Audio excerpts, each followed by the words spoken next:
नमस्कार, स्वराज एक्सप्रेस देख रहे हैं आप। यूं तो हिंदुस्तान के कई राज्यों में अलग अलग चुनावी प्रक्रियाएं चल रही हैं, लेकिन आज हम बात करेंगे देवभूमि उत्तराखंड की, जहां इन दिनों राजनीतिक पार्टियां सक्रिय चल रही हैं। और इन सक्रिय पार्टियों में से एक कांग्रेस के सक्रिय नेता करण माहरा, जो 2 बार के विधायक, उपनेता, प्रतिपक्ष रह चुके हैं, मौजूदा वक्त में जिनके कंधों पर उत्तराखंड कांग्रेस की कमान है और राहुल गांधी के करीबी माने जाने वाले करण माहरा आज हमारे साथ खास बातचीत के लिए जुड़ चुके हैं। करण माहरा साहब, सबसे पहले उनसे जुड़ेंगे, उनसे बातचीत भी करेंगे, लेकिन आपको बता दें कि उत्तराखंड में जो सियासत है, अब उसको लेकर राजनीति लगातार गर्माती जा रही है। उत्तराखंड में भी चुनाव होने वाले हैं, देश के अलग अलग राज्यों में चुनाव होने वाले हैं। यह तस्वीर हम आपको बता रहे हैं जहां पर करण माहरा जश्न मनाते हुए दिख रहे हैं।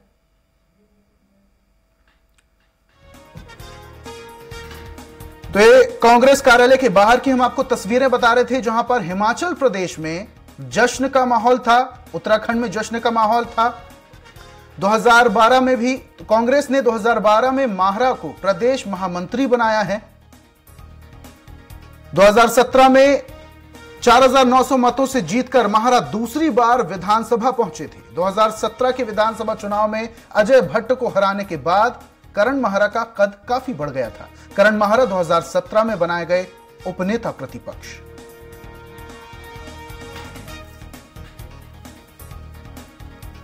और उत्तराखंड के पीसीसी अध्यक्ष करण माहरा खुद हमारे साथ अब जुड़ चुके हैं खास बातचीत में। करण माहरा साहब, सबसे पहले तो हिमाचल प्रदेश में जिस तरीके से कांग्रेस को बड़ी जीत मिली है, उसको लेकर आपको बधाई। धन्यवाद सर जी। करण माहरा साहब, सबसे पहले हिमाचल प्रदेश के बारे में ही बात करेंगे। हिमाचल प्रदेश जो कि बीजेपी के राष्ट्रीय अध्यक्ष जेपी नड्डा का गढ़ माना जाता है, वहां पर कांग्रेस की एक बड़ी जीत, किस तरीके से आप देखते हैं इस जीत को? ये कांग्रेस की शुरुआत है दोबारा से। ये जेपी नड्डा जी का राज्य जीतना और बीजेपी के पोस्टर बॉय अनुराग ठाकुर जी का ये इलाका है, उसको हम जीते हैं जी। और जिस तरीके से राहुल गांधी जी की दूरदर्शिता है, हमारे यहाँ अंकिता मर्डर केस हुआ और राहुल गांधी जी ने केरल में उसके लिए पूरा एक दिन डिवोट किया, उसका असर हमारे पूरे पर्वतीय क्षेत्र में है कि ये सेंसिटिव आदमी है। दूसरी तरफ बीजेपी के प्रधानमंत्री यहाँ केदारनाथ और बद्रीनाथ आए, एक शब्द अंकिता के लिए नहीं बोले। दूसरा, मुझे सौभाग्य दिया था राहुल गांधी जी ने ओल्ड पेंशन स्कीम को लागू करने के लिए क्वेश्चन उठाने के लिए, और मैं पूरे देश का पहला विधायक बना जिसने ओपीएस को लागू करने की मांग विधानसभा में रखी। और मुझे वादा किया था राहुल गांधी जी ने कि हम अपनी स्टेट्स में इसको लागू करेंगे। उन्होंने कांग्रेस शासित प्रदेशों में ओपीएस को लागू किया, ओल्ड पेंशन स्कीम को। और उनका संदेश लेके जब प्रियंका गांधी हिमाचल में आई, तो हिमाचल में उन्होंने कहा जिन स्टेट्स में कांग्रेस की सरकार बनेगी हम ओपीएस को दोबारा लागू करेंगे, और जब स्थितियां अनुकूल होंगी, भारतीय जनता पार्टी ने जो चतुर्थ श्रेणी कर्मचारियों की नौकरियां बंद की है, गरीब के बच्चे की नौकरियां खत्म की हैं, उनको हम दोबारा लागू करेंगे। उसका असर देखने को मिला, क्योंकि ऑलरेडी 2 स्टेट्स में हम ओपीएस को लागू कर चुके थे, लोगों को भरोसा था।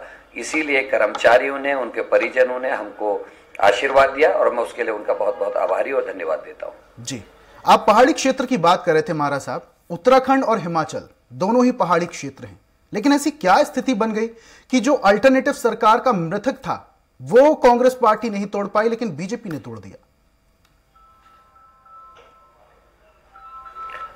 उत्तराखंड की अगर आप बात करते हैं, सारे पत्रकार, सारे बुद्धिजीवी, सारे लोग ये मान रहे थे कि कांग्रेस की सरकार बन रही है, लेकिन लास्ट के 2 महीने में जो घटनाक्रम उत्तराखंड में देखने को मिले, उसका बहुत बड़ा असर पड़ा और कांग्रेस सरकार बनाने से रह गई। लेकिन आने वाले समय में आप कांग्रेस को और मजबूत और बेहतर स्थिति में देखेंगे। 2024 में हम सांसद के चुनाव जीतने जा रहे हैं और 2027 में उत्तराखंड में प्रचंड बहुमत से आपको कांग्रेस की सरकार दिखाई देगी। माहरा साहब, आप कह रहे हैं कि और ज्यादा मजबूती के साथ कांग्रेस अब सरकार बनाएगी, लेकिन गुजरात में वैसी जो उम्मीद थी, जिस तरीके से प्रचार प्रसार किया गया था, जिस तरीके से दावे किए गए थे, वैसा कुछ रिजल्ट देखने को नहीं मिला। क्या वजह रह गई? क्या ये मान सकते हैं कि आम आदमी पार्टी ने कहीं ना कहीं कांग्रेस के वोटों में सेंधमारी की है?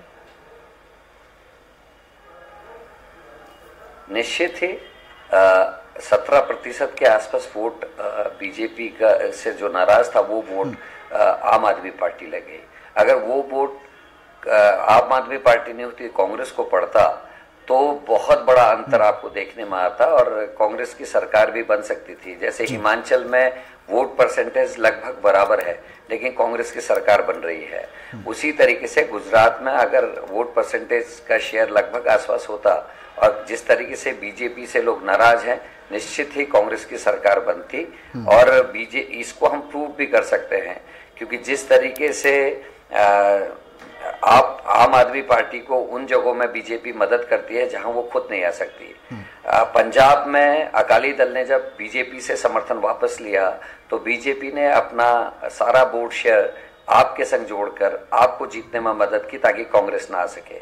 और आप पार्टी बीजेपी की बी टीम है। इसके दो उदाहरण मैं आपको देना चाहता हूं। पहला उदाहरण है उत्तराखंड। यहां उनके मुख्यमंत्री के कैंडिडेट कर्नल कोठियाल, उनके अध्यक्ष आदरणीय बाली जी और भूपेश उपाध्याय जी, जो तीन बड़े नेता आपके थे, चुनाव के जस्ट बाद वो बीजेपी में वापस चले गए। पंजाब में सरकार बनने के बाद जिस तरीके से पहली फोटो महात्मा गांधी की और जवाहरलाल नेहरू की इन लोगों ने हटाई, उससे साबित हो गया कि एक ही टीम है। अन्ना आंदोलन में जिस तरीके से पूरा नेतृत्व सामने आया, किरण बेदी राज्यपाल बन गई, वीपी सिंह केंद्रीय मंत्री बन गए, केजरीवाल जी मुख्यमंत्री बन गए, सिसोदिया जी उप मुख्यमंत्री बन गए। ये पूरी मिली जुली इनकी खिचड़ी थी जिसने देश की जनता को गुमराह करा और सत्ता को हासिल किया।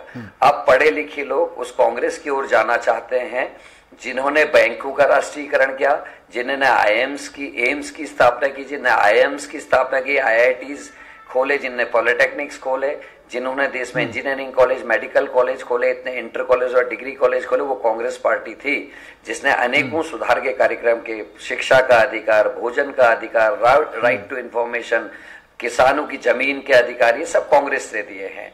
और अब वापस लोग आशा भरी नजरों से कांग्रेस की तरफ देख रहे हैं। निश्चित ही गुजरात में हमने धोखा खाया है और आप पार्टी अपने मकसद में कामयाब रही अपने आका को जिताने में। जिस तरीके से वहां अन्य लोगों ने भी, अवैसी साहब ने भी वहां हस्तक्षेप किया, ये सारे के सारे लोग बीजेपी की बी टीम के रूप में काम करके कांग्रेस के वोटों को काटने का काम करते हैं। लेकिन आने वाले समय में पढ़े लिखे लोग, सभ्य लोग और जिनको समझदारी है, वो इन चक्रव्यूहों से बाहर निकल के वापस आएंगे। और हिमाचल में मैं खुश हूं क्योंकि उत्तराखंड का असर भी क्या है, यहाँ जिस तरीके से अंकिता हत्याकांड हुआ और सबूत मिटाए गए, जिस तरीके से बैकडोर भर्तियां हुई, जिस तरीके से SSSC घोटाला हुआ, ये सारी लोग जनता के सामने हैं। और आने वाले समय में कांग्रेस पुनः स्थापित होगी और देश के अच्छे दिन आएंगे। बीजेपी के अच्छे दिन खत्म होंगे और देश के अच्छे दिन आएंगे। मारा साहब, आप जैसे कि कह रहे हैं कि उम्मीद भरी निगाहों से जनता आप कांग्रेस की तरफ देख रही है। उत्तराखंड में पीसीसी अध्यक्ष बनने के बाद अब आपके कंधों में ज्यादा जवाबदारी है। इस हिसाब से जनता आपकी तरफ वाकई बहुत उम्मीद भरी निगाहों से देख रही है। उत्तराखंड में भी चुनाव होने वाले हैं, निकाय चुनाव में पंचायती चुनाव होने वाले हैं, 2024 में लोकसभा चुनाव होने वाले हैं। इन चुनावों को किस तरीके से आप देखते हैं? क्या कुछ तैयारियां कांग्रेस की तरफ से रहेंगी? कांग्रेस लगातार मेहनत कर रही है। हम अपने सेक्टर्स पे जा रहे हैं। मैंने पहले दिन आपसे भी कहा था कि मैं कैडर बेस पार्टी की ओर को परिवर्तित कांग्रेस को कर रहा हूं। लीडर बेस से हम अब कैडर बेस की ओर को जा रहे हैं। दूसरा, मुझे आप लोगों की बहुत ज्यादा मदद की आवश्यकता है। जिस तरीके से लोकतंत्र में संविधान के दिए हुए प्रदत्त अधिकारियों का हनन हो रहा है, खासकर अभिव्यक्ति का अधिकार, जिस तरीके से जो काम गौरी लंकेश के साथ हुआ, जो अभिसार शर्मा से लेकर अनेकों पत्रकारों की नौकरियां गई हैं, जिस तरीके से रवीश कुमार को नहीं खरीद पाए तो उनके पूरा चैनल खरीद लिया गया है। ऐसे में हमारे साथ साथ आप सभी बंधुओं की आवश्यकता पड़ेगी क्योंकि जिस तरीके से चंपावत चुनाव में हमने देखा, जिस तरीके से हरिद्वार चुनाव में नंगा नाच हमने देखा, 13 का मैंडेट 13 लोग थे लेकिन सरकार बना ली, सर्टिफिकेट जीते हुए लोगों को नहीं दिए गए, आधी रात को 8 बजे के बाद काउंटिंग आधे में रोक दी गई, सुबह परिणाम दूसरे दिखाई दिए, बक्से पहले से टूटे हुए थे, तो ऐसा कुछ ना हो इसके लिए मैं आपसे भी निवेदन करना चाहता हूं कि आप लोग भी अपनी भूमिका जो एक सजग प्रहरी के रूप में लोकतंत्र की आप लोगों की है उसको आप लोग भी निभाएं, तो निश्चित ही करण मेहरा और हमारे साथी अच्छे रिजल्ट्स देने के लिए तैयार बैठे हैं। मेहरा साहब, वैसे तो स्वराज एक्सप्रेस हमेशा से सच के साथ खड़ा रहा है, सच्ची खबरें दिखाई हैं, और जैसा कि आप सहयोग की बात कर रहे हैं तो हर मीडिया पर्सन, हर स्वराज का जो भी चैनल, हमारा जो चैनल है वो पूरी तरीके से सच्चाई के साथ खड़े रहने के लिए तत्पर है, और सहयोग की आप बात कर रहे हैं तो हमेशा से स्वराज चैनल सही दिशा की ओर अग्रसर रहेगा। मेरा अगला सवाल दिल्ली चुनाव को लेकर है। जो एमसीडी चुनाव हुए थे उसमें कांग्रेस कुछ खास प्रदर्शन नहीं कर पाई, बहुत कम सीटों में सिमट गई। आखिर क्या वजह रही? आम आदमी पार्टी का वर्चस्व लगातार दिल्ली में बढ़ता जा रहा। हमको बहुत ज्यादा अफसोस है इस बात का। शीला दीक्षित जी के विकासशील कार्यों की ओर दिल्ली के नागरिकों की नजर नहीं जा रही है। अगर शीला दीक्षित इतने सारे ओवर ब्रिजेस, इतने सारे मेट्रोज इत्यादि का काम करके नहीं गई होती तो आज शायद पूरा दिल्ली जाम होता, लेकिन उस तरफ हम ध्यान लोगों का नहीं डाल सके, और कुछ और अन्य कारण भी हैं जिससे कमजोरी है।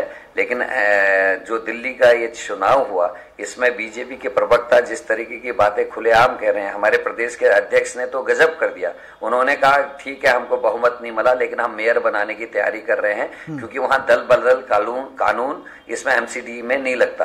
तो ये अपने आप में दर्शाता है कि बीजेपी का असली चेहरा क्या है, ये लोकतंत्र को मानते हैं या नहीं मानते। इनकी 8 साल की सरकार में, केंद्र की 8 साल की सरकार में राज्यों में चुनाव से चुनकर आए हुए जो सरकारें हैं 9 सरकारें गिरा दी गई हैं अभी तक। तो ये साबित करता है कि बीजेपी खाली चुनाव लड़ने के लिए लोकतंत्र की बात करती है, लेकिन लोकतंत्र के जो मूल सिद्धांत है उसमें बीजेपी का कोई जो है भरोसा नहीं है, और वो खरीद फरोख्त की, डराने धमकाने की और जबरन बूथों में कब्जा करने की राजनीति पर भरोसा करती है। तुम्हारा साहब, जैसा आप अभी थोड़ी देर पहले कह रहे थे कि कांग्रेस वापस या वापसी करने वाली है और बहुत सारे लोग हैं, पूरी जनता है कांग्रेस की तरफ आशावादी निगाहों से देख रही, तो क्या आप मानते हैं कि कुछ समय पहले तक कांग्रेस पार्टी कमजोर हो गई थी? ये मेरा सवाल इसलिए है क्योंकि कांग्रेस पार्टी में बड़े बड़े नेता हैं। अगर मैं बात करूं भूपेश बघेल की, करण माहारा की, अगर मैं बात करूं सचिन पायलट की बात करूं, अशोक गहलोत की बात करूं, बड़े बड़े नेता कांग्रेस पार्टी में, उसके बावजूद कांग्रेस पार्टी की हालत क्यों? आपका सवाल बिल्कुल सही, और मैं चाह रहा था कि आप ये सवाल करें क्योंकि कांग्रेस पार्टी के जो नेता हैं राहुल गांधी जी, जिनने भट्टा परसौल में प्रदर्शन किया और अपनी सरकार को चिताया कि काश्तकारों को उनकी जमीन का क्या मुआवजा मिलना चाहिए, जिस पार्टी के नेताओं की छवि खराब करने के लिए जिस तरीके से हजारों करोड़ रुपया खर्च किया गया राहुल गांधी की इमेज खराब करने के लिए, आज लोग समझ रहे हैं। आज राहुल गांधी की टी शर्ट पर, जूते पर बात करने से अब बीजेपी डर रही है। जिस तरीके से राहुल गांधी रोज 25 से 30 किलोमीटर चलकर भारत जोड़ने की यात्रा निकाली, और कितना बड़ा उद्देश्य है।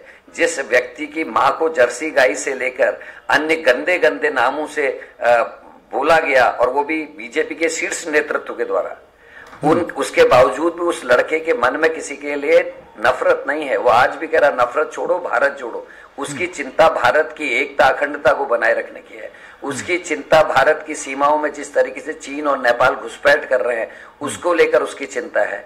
गिरते हुए रुपये की कीमत पे उसकी चिंता है। वो कहता है डॉलर 83 रुपए का क्यों हो गया, उसको चिंता है। उस हर लड़के और लड़की की जो पढ़ लिख के घरों में बेरोजगार बैठे हैं, इस बड़े उद्देश्य को लेकर जिस तरीके से राहुल गांधी निकले हैं, और केवल 1.5-2 महीने की इस यात्रा में बीजेपी के छक्के छूट रहे हैं और बीजेपी पसीने पसीने हो रही है। आज राहुल गांधी के खिलाफ दुष्प्रचार करने में बीजेपी डर रही है। इससे हमारा भरोसा बढ़ा है, कांग्रेस के नेतृत्व को मिला है। बघेल साहब की तो मैं क्या तारीफ करूं। आज जो लोकल इश्यूज को लेकर उन्होंने जिस तरीके से, और वहां के लोकल प्रोडक्ट्स को, लोकल जो उत्पादन है उसको लेकर जिस तरीके के कार्यक्रम उन्होंने चलाए हैं, it can be a good model for India. और उससे हमारी उम्मीदें बढ़ी हैं, राहुल जी की यात्रा से उम्मीदें बढ़ी हैं। और जिस तरीके से राहुल गांधी जी फोकस्ड है, जिस तरीके से उनको हर व्यक्ति की चिंता है और जो इश्यूज हैं उन पर वो पैनी दृष्टि रखते हैं, कहते हैं। आप देखिए ना, ओल्ड पेंशन स्कीम, एक छोटा सा विधायक करण मेहरा उसको अपने विधानसभा में उठाता है,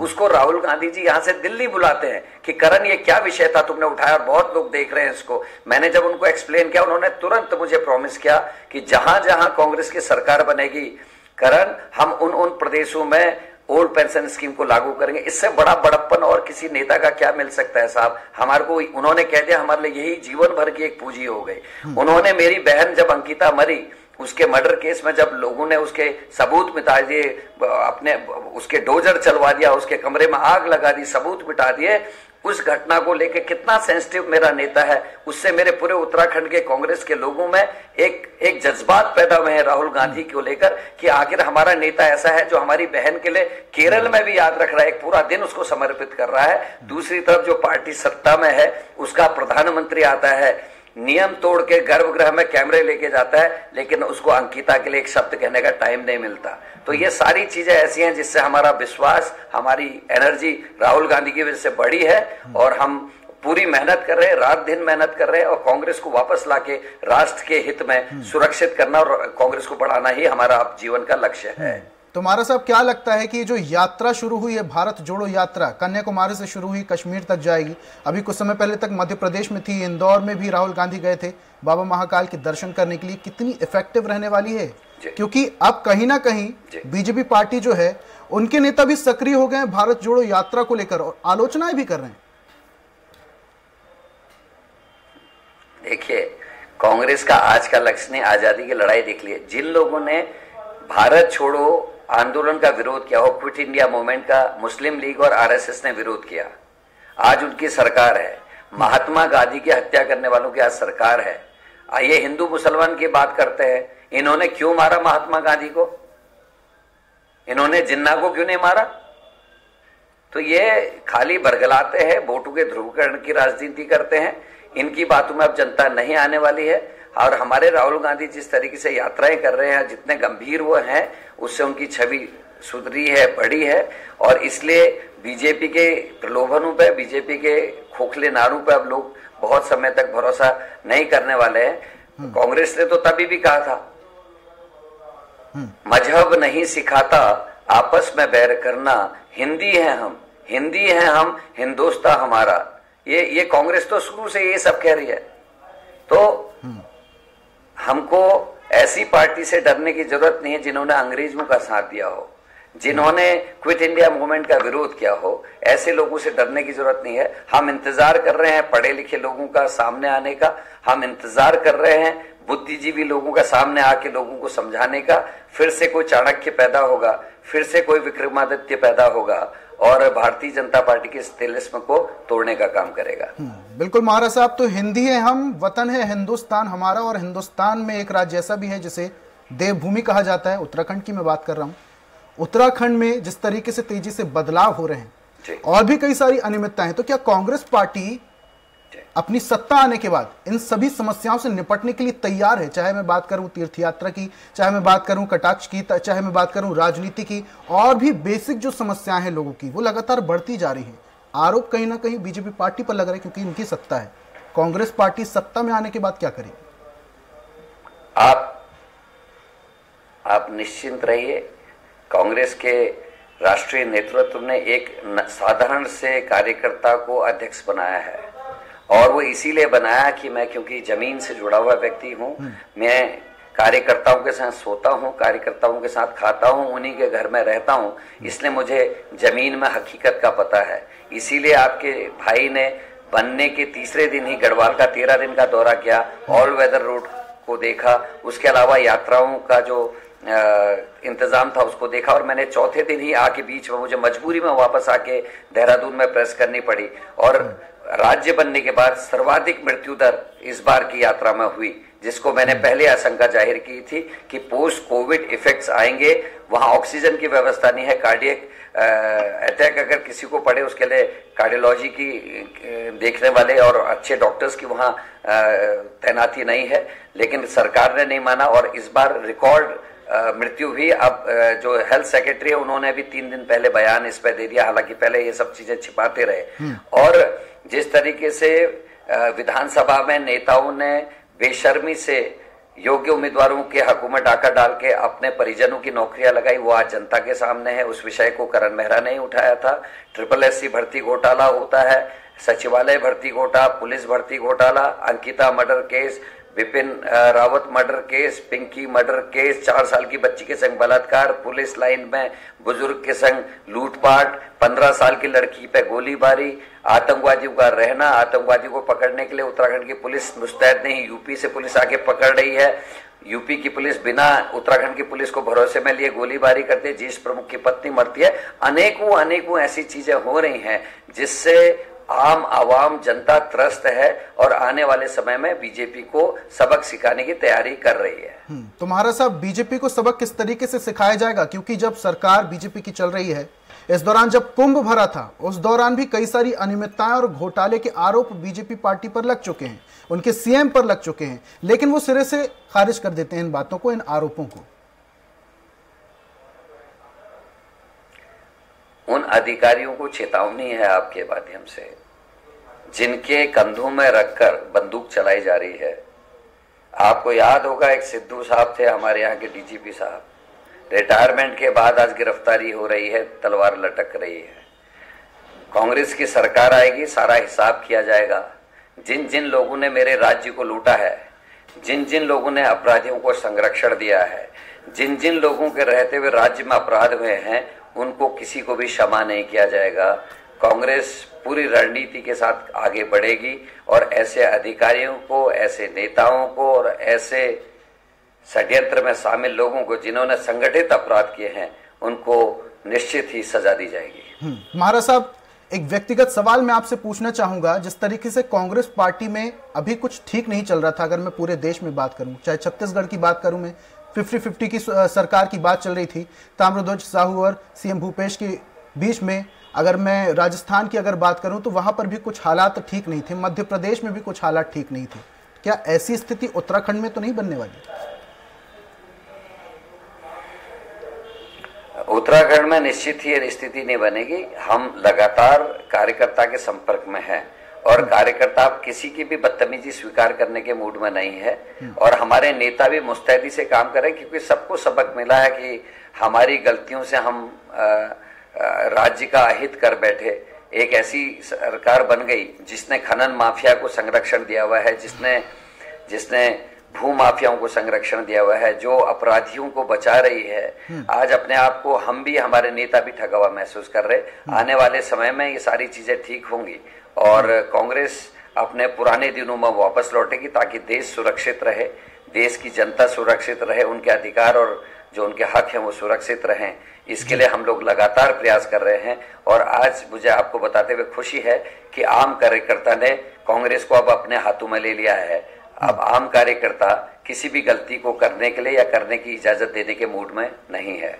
लेकिन माफ कीजिएगा महाराज साहब, ये स्थिति क्यों उत्पन्न होती है? अगर छत्तीसगढ़ की मैं बात करूं तो वहां पर भी कुछ ठीक नहीं था, मध्य प्रदेश में भी अगर मैं बात करूं तो वहां पर भी कुछ ठीक नहीं था, गुजरात, माफ कीजिएगा राजस्थान की अगर मैं बात करूं तो वहां पर भी कुछ ठीक नहीं था। आखिरकार ये स्थिति क्यों उत्पन्न होती है और उत्तराखंड में आखिर क्या है कि ये स्थिति उत्पन्न नहीं होगी? ये इसलिए नहीं होगी क्योंकि आम कार्यकर्ता ने उत्तराखंड में संगठन को और कार्यक्रमों को अपने हाथ में ले लिया है। अब वो किसी बड़े नेता का इंतजार नहीं कर रहे हैं। अगर छोटा सा कोई कार्यकर्ता भी कार्यक्रम कर रहा तो आम कार्यकर्ता उसमें संगठित होकर शामिल हो रहा है। और जहां आपने अन्य स्टेट्स की बात की, मैं इतना ही कहना चाहूंगा, एक दौर आया था बीजेपी का ऐसा जिसमें उन्होंने धन बल से लेके भय बल तक का इस्तेमाल किया और नेताओं को डराने के साथ साथ और लालचों का भी इस्तेमाल हुआ। और कई स्लीपिंग सेल, मैं कई बार कह रहा हूं, कांग्रेस में कई स्लीपिंग सेल थे जिनको राहुल गांधी जी की टीम ने चिन्हित कर लिया है और आने वाले समय में ये सभी स्लीपिंग सेल्स आपको आइसोलेटेड मिलेंगे और कांग्रेस मजबूत होगी। हमारे नेता पे भरोसा करिए, उन्होंने धीरे धीरे वो बढ़ रहे हैं, हल्के और सधे हुए कदमों से बढ़ रहे हैं और आपको इसका असर आने वाले समय में मजबूत स्थिति में दिखाई देगा। महाराज साहब कह रहे हैं कांग्रेस मजबूत होगी और इसका सबूत ये जरूर है कि हिमाचल प्रदेश में जिस तरीके से कांग्रेस पार्टी को जीत मिली है, महाराज साहब ये भी हम जानना चाहेंगे कि हिमाचल में जिस तरीके से कांग्रेस पार्टी को बड़ी जीत मिली है, उत्तराखंड से भी कई बड़े नेता हिमाचल प्रदेश दौरे पर गए थे, आप भी वहां पर गए थे, किस तरीके से आप इसे देखते हैं और कितनी बड़ी जीत मानते हैं?